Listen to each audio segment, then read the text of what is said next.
what's up, you guys? Welcome back to my channel. Thank you for tuning into yet another video. I'm your host, That Dragon Guy, and today, well, first, let's get rid of the elephant in the room. No, the title is not clickbait.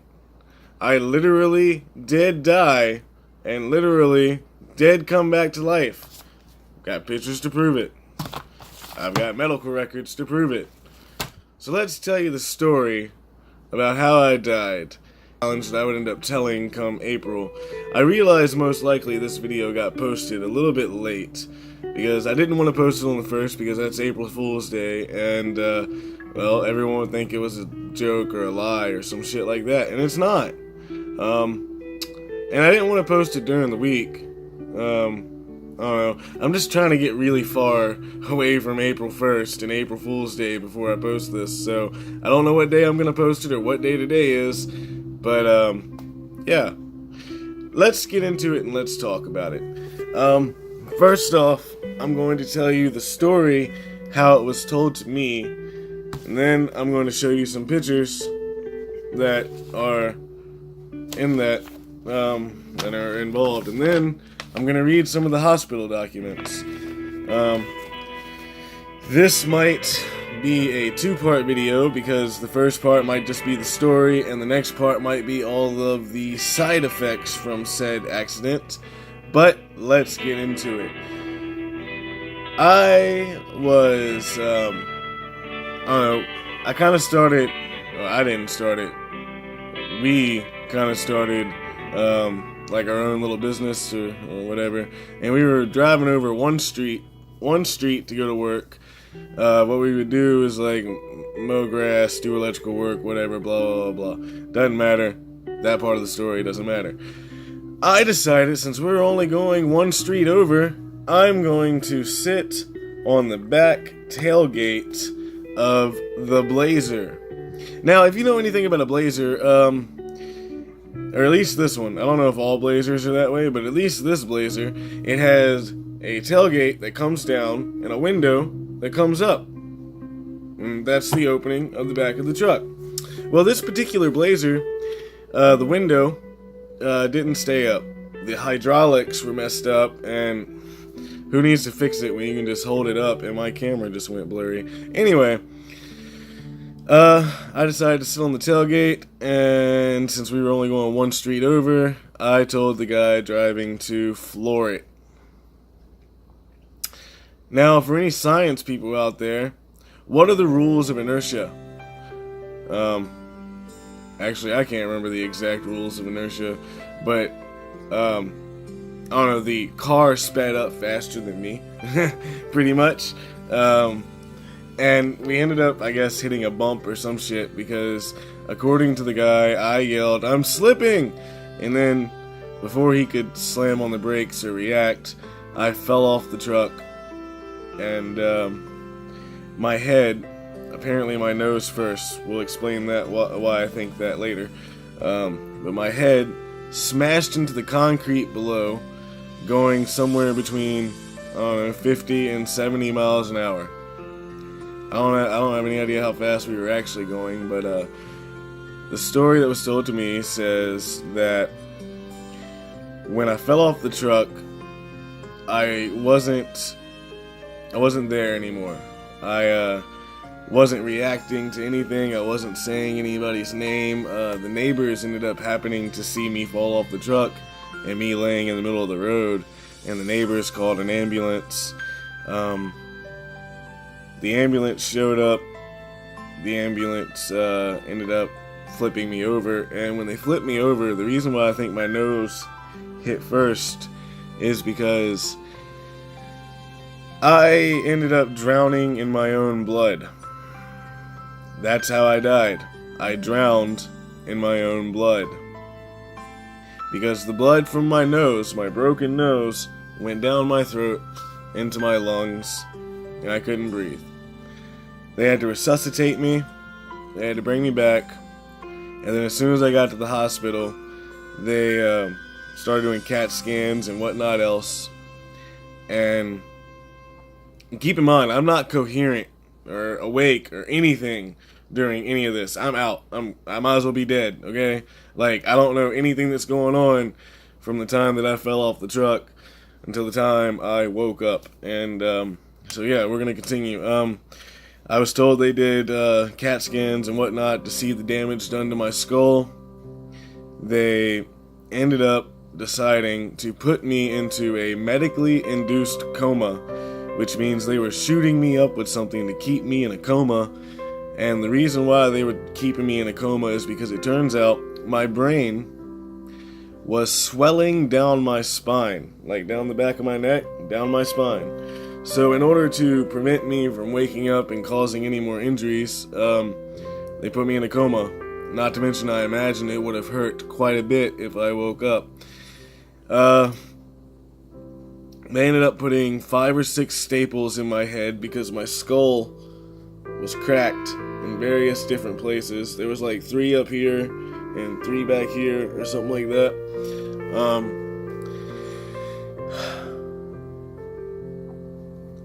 After about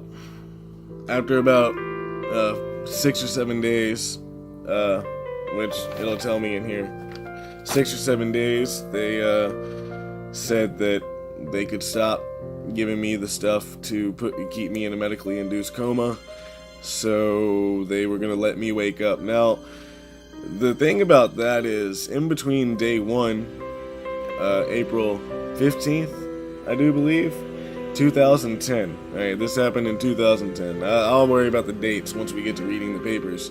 But since we're talking about a coma, while I was in a coma, if anyone faints or doesn't like looking at people laying in a bed, in a hospital bed, with some blood and staples in their head, look away now. I claim no responsibility if you pass out. It's not my problem. I warned you. Look away. So when I was in a coma, this was me. You can see the staples in my head. You can see the blood coming out of my head. Blah, blah, blah, blah. I have a neck brace on. But during the time that I was in a coma, the doctors kept telling my family that was there that there is absolutely no way in hell that I'm going to survive this. Well, on the 6th day or 7th day, the doctor came to my family. I said, I think we just witnessed a miracle because we can wake him up. Now, the reason why the doctor said it was a miracle is because the doctor told everybody that there was no way I was going to be able to wake up at all. And if I did wake up, I would be a vegetable. Yeah. So, the story continues. I woke up, and when I woke up, I couldn't remember who I was, couldn't remember my name, how old I was, my birthday. I couldn't even remember how to talk. I might as well have been a newborn baby, because pretty much everything I said was just some mumble bullshit and not even real words. It was, I don't know, I just couldn't remember nothing. My mind was blank. It was like I had just been born, and I didn't even know the word. I mean, within a few hours after I woke up, I was able to recall some language, thank God. But, yeah. They ended up sending me to a rehabilitation center to, rehabilitate. I mean, it was a traumatic brain injury, and I couldn't remember anything. So, in order to make sure it was safe for me to go back out in the world, they sent me to a rehabilitation center, and I was there for a little under a month, 2 or 3 weeks, something like that. I hated the doctors. I remember one doctor specifically came into the room, and he asked me a bunch of questions. And the problem with this is, while I was in rehabilitation, they were giving me a shot in the stomach that was pretty much Ritalin to, like, calm me down, like I was ADHD or something. And, I don't know, it's because I talked really fast or whatever, I guess. I don't really know. But they were giving me a shot in my stomach that was pretty much Ritalin. and they had just given me the shot like 30 minutes ago, and this shot always made me tired, so they always gave it to me at night, and I was half-assed asleep, and the doctor comes in. Hey, do you wear glasses? No. That answer should suffice. No. Then a few more questions later. Do you wear glasses? I told you, no. I mean, I wear sunglasses when I, during the day when I go out and shit, but no, I don't wear glasses. A few more questions later. A third time. Do you wear glasses? At this point, I cuss the doctor out, tell him, you get the out of my room and leave me the alone, and just throw something at him. I don't remember what the I threw. I think it was like, I don't know, a piece of plastic or a piece of paper that was laying beside me on the little tray that they give you that's beside your bed, whatever. I don't remember what I threw at him, but I threw something at him. While I was in rehabilitation center, I wasn't allowed to walk around, so they put a cage around my bed. I'm gonna block out the two people that are in this picture besides me, but they put a cage around my bed and made sure I couldn't get out of bed, because if I was out of bed, and this person I'm not gonna block out because this is my dad and he passed away, yeah, but I had to be in a wheelchair. They wouldn't actually let me walk around, so that's me in a wheelchair. I wasn't allowed to walk on my own, but I didn't listen to a damn thing they said, and I constantly got up and walked around. Couldn't do it. No. Don't like wheelchairs. Anyway, eventually, they decided, screw it, he's not listening anyway. To hell with the wheelchair. Because the first day I got there, they told me that the nurse had to give me a bath. The nurse was hot, and most guys would have been okay with that. But keep in mind, I just woke up and can't really remember too much. I damn sure don't want some girl that's really good looking giving me a bath or a shower or whatever. So on the first day, no. They made me do the shower thing the first time, but the nurse told them that it was alright, I could do it by myself, blah, blah, blah, I didn't have any problems. So thank God. But eventually, they let me walk around and do what I wanted. They had a pool table, they had Guitar Hero, they had a lot of stuff. So that picture is actually on my birthday, because I spent my 18th or 19th birthday in the rehabilitation center. And then I got out, and went home, and I started learning some side effects, which, like I said, I think we're going to put in a part 2 video, because I'm probably going to break this video up. So, let's read some of the doctor's papers here. Hold on. There's certain stuff on these papers you're not allowed to see. Yeah, discharge, University of Virginia Rehabilitation Center, blah, blah, blah.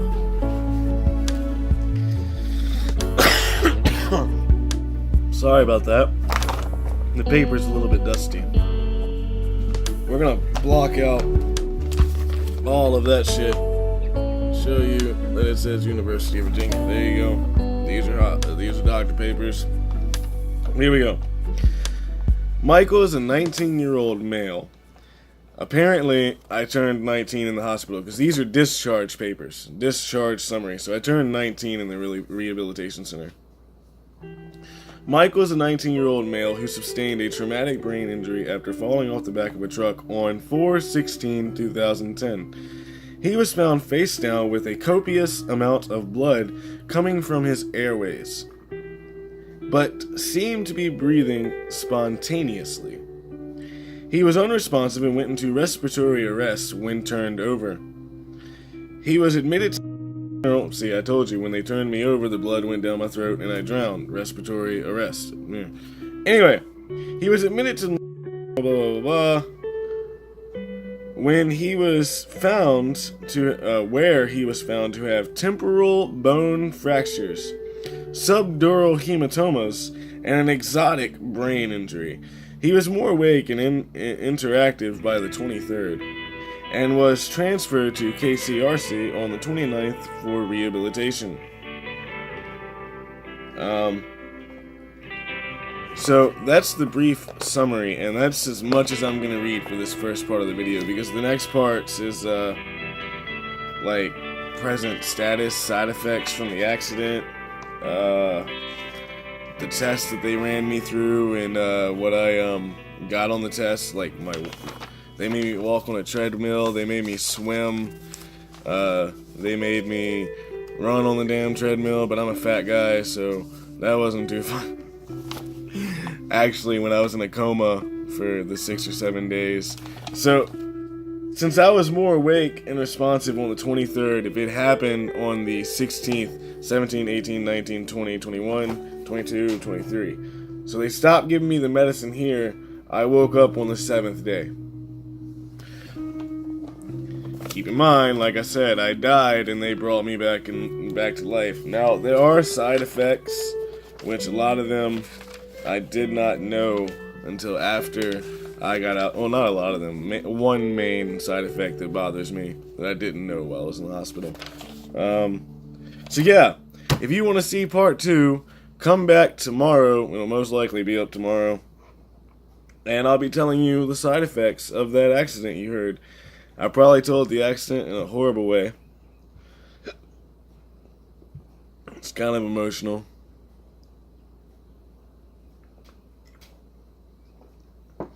And if you're wondering when I got discharged on 5/11/2010. So that's May 11th, 2010. And that means since my birthday is on May 7th, I had a birthday in the middle of a rehabilitation center. Yeah. Worst birthday ever. Yeah. Anyway, if you want to hear the side effects of this accident and this death, then please be sure to like, share, and subscribe. Don't forget the notification bell, because I obviously post every day. I say it in every video, every day. Blah, blah, blah, blah, blah. All that being said, I have been your host, That Dragon Guy, and I don't know. Sometimes it's hard to talk about this story. I'm just thankful that I'm still alive. You want to know something else? This right here is the second time I died and came back to life. The very first time I died was the day I was born. I had a heart murmur, which basically means a hole in your heart. And as soon as I came out, my heart stopped beating. I have that little packet of information somewhere around here. It's like a little baby book that they give you at the hospital, and it says all about it, whatever. But they brought me back after 7 minutes, and I had to stay in an incubator for, I don't know, 3 to 6 months. I don't know, the little booklet says it, and I don't know where the booklet's at. But yeah. So this is the second time that I've died and come back to life. Because of that, people make a lot of jokes. Friends make a lot of jokes that I'm like a cat. I have 9 lives, and I've only used 2 of them, so do whatever you want. No. I'd much rather not die again. Who knows if I'll come back next time, right? Anyway, we'll talk about the side effects tomorrow. Thank you for listening to my story. Thank you for watching. And if you happen to like, share, and subscribe, thank you very much. I really appreciate it. Tomorrow, we'll talk about the side effects and why I started YouTube. Sound good? I hope it does. Bye.